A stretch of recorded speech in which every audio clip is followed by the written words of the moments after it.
Hey guys, I wanted to show you something that I've been working on for the last 20 minutes here. This is my little coil gun project, as you can see. And I actually had this capacitor bank from a couple months ago.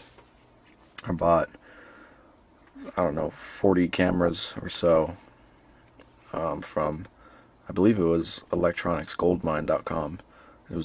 They had some kind of sale. It was like, 20 cents a piece. And I was like, sure, why not? So I extracted all the capacitors, glued them to this piece of cardboard, and I only have one row hooked up now. As you can see, it's just in parallel with these. They're actually welding rods, I believe. I'm not entirely sure. I just found them laying around in my house, so so I used those for that because they're more solid.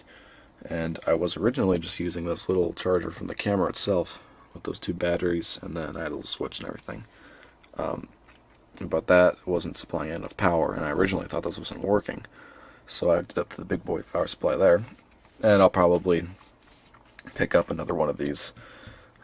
Maybe not even one of these, maybe just a small little 300 volt transformer, or make my own circuit, I don't know. I'll do something for this. But anyway, that charges it a lot better, faster, and more efficiently, and whatever else. So I have this going through the rectifier like I would for the fuser, and make sure the voltages are, that's positive, that's negative. You can tell by the striped line. And other than that, that's pretty much it. So then I have that going. So that's a capacitor bank. From there, I have it going to this. This is a spark gap from my Tesla coil. Well, my Tesla coil. There it is, right there, actually. So that was kind of a waste of time, in my opinion. I didn't. Anyway, that's besides the point. This is a spark gap, so I just use a screwdriver. Boom, and that completes the circuit because I didn't feel like frying one of my little switches. So then that completes the circuit, which goes into the coil. And this actually looked like earlier today. I built one of these, but I never used it. Like I didn't have anything to use it because I thought the capacitor bank wasn't working. And that looked like this, which was just a little bit of copper wire. And that turned out to be not suitable because it actually melted and stopped working. So I ripped that off. Here it is. Ripped that off, put this stuff on a little bit more suitable, and that's about it. This rod is actually from a cold cathode CFL light bulb, and yeah, nice plexiglass tube, works pretty good. As far as ammo is concerned, I don't have anything permanent right now. I'm just using this screw for the time being for testing.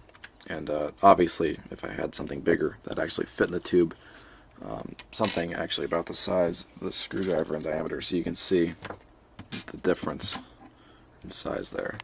So if I get something a lot bigger, clearly it would be a lot more efficient. So that being in mind, I'm just using this for testing. And also, I did 2 layers of this stuff on there. So there's a layer down below, and then there's another one coming back over it. And the reason I did 2 is because I'm going to hook up all 4 of these banks. So also keep in mind during this video, before you comment, oh, it's not very powerful, it's not a cool gun.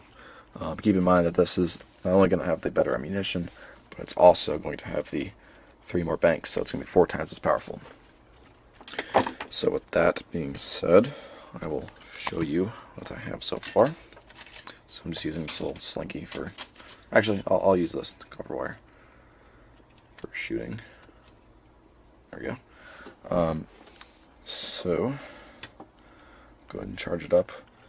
Something I found interesting about this capacitor bank, this is set, when it's at 0, it actually provides half a volt of, well, this doesn't, but when it goes through that, it provides half a volt. So really this is, so little it's not measurable. Anyway, this provides half a volt of power, which is interesting because when I turn it on, you'll notice that the voltage there actually climbs well over half a volt. In fact, it continues climbing as long as I let it run. And the reason for this is that capacitors add their voltage in compound, so it won't, like a battery, you put half a volt on it, the maximum it'll go is 1/2 volt. Capacitors aren't like that. They will keep charging as long as there's some kind of power. So anyway, I'm not going to sit here all day waiting for that to charge, so we're going to go ahead and crank this up to about 15%, and that'll get us our 300 volts we want. These capacitors are rated for 160 microfarads at 330 volts, so I try to stay a little bit under that. So I usually go 320 and then shut it off, and it drops a little bit. So as you can see, it's dropping, and it stabilizes somewhere around 300. So here we go. In 3, 2, 1. So, you know, not too powerful, but again, remember what I said, not good ammunition, and only have one of those done. So I'll go ahead and do it again. I've been experimenting with different locations of where to put the ammunition. I found that about 1/2 inch in from this side, so about 1/2 inch there